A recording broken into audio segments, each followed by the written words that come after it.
थामा के टीजर पे आप देख सकते हैं कि आयुष्मान खुराना जंगल में घूमने फिरने आए हैं, क्योंकि उनके कपड़ों से ही पता चल रहा है उन्होंने बैकपैक लटकाया हुआ है और वो हो सकता है कि ट्रैकिंग और हाइकिंग या किसी पिकनिक वगैरह पर जंगल में आए हो।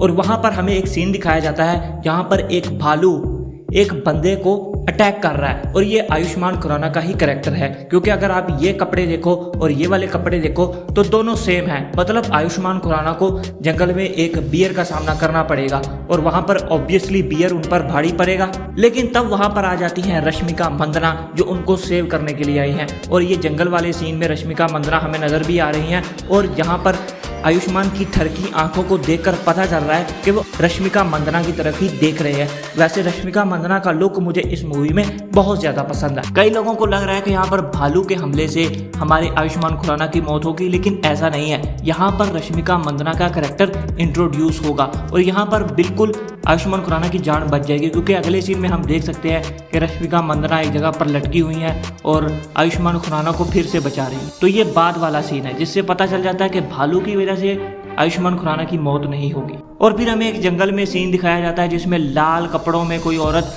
किसी को उठाकर जंगल में भाग रही है और यहाँ पर क्लियरली तो नजर नहीं, लेकिन ये रश्मिका का ही कैरेक्टर है, क्योंकि इस सीन में देखो रश्मिका ने लाल कपड़े पहने हैं और इस सीन में भी जो कैरेक्टर है उसने लाल कपड़े पहने हैं। और यहाँ पर आयुष्मान खुराना के कैरेक्टर की डेथ हो सकती है जहाँ पर वो छत से नीचे गिर रहा है और रश्मिका मंदाना ने उसका हाथ पकड़ा हुआ है। इसके अलावा ये पूरी मूवी जंगल के आसपास बेस होने वाली है, क्योंकि बहुत सारे सीन्स हमें जंगल के दिखाए गए हैं और यहाँ पर एक कल्ट भी हमें दिखाया गया है जो किसी राक्षस की पूजा करता है, या हो सकता है कि वैम्पायर की ही, जिसके बहुत सारे स्टैचूज और सीन्स हमें इस टीजर में दिखाई देते हैं। और जो हमें डायलॉग सुनाई देता है कि क्या मेरे बिना रह पाओगी 100 साल, तो इससे ये पता चल रहा है कि रश्मिका मंदाना और आयुष्मान का कैरेक्टर एक दूसरे के प्यार में पड़ जाता है और आयुष्मान खुद शायद वैम्पायर बनना चाहता है, तभी वो रश्मिका को कह रहा है कि मैं एक दिन मर जाऊंगा तो क्या तुम मेरे बगैर 100 साल रह पाओगी, क्योंकि वो तो एक वैम्पायर है, वो कभी मरेगी नहीं। तो यहाँ पर आयुष्मान का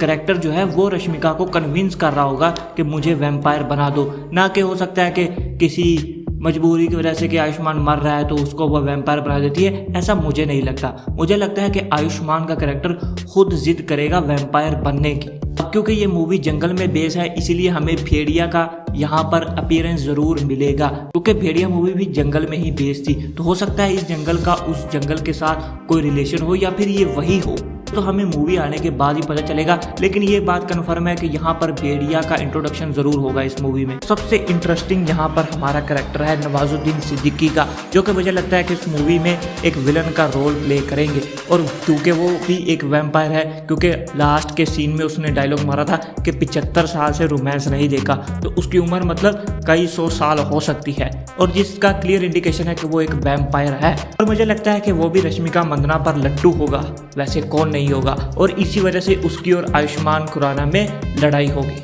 और आखिर में कौन जीतेगा ये तो मूवी आने पर ही पता चलेगा। बाकी क्या मैंने कुछ डिटेल्स मिस कर दी हैं या आपने कोई नई डिटेल्स इस टीजर में देखी है तो नीचे कमेंट्स में जरूर बताना। तब तक के लिए थैंक यू, टाटा बाय। ऐसे वीडियोस देखने के लिए चैनल को सब्सक्राइब करके वीडियो को लाइक कर देना, क्योंकि ऐसे वीडियोस आते रहे।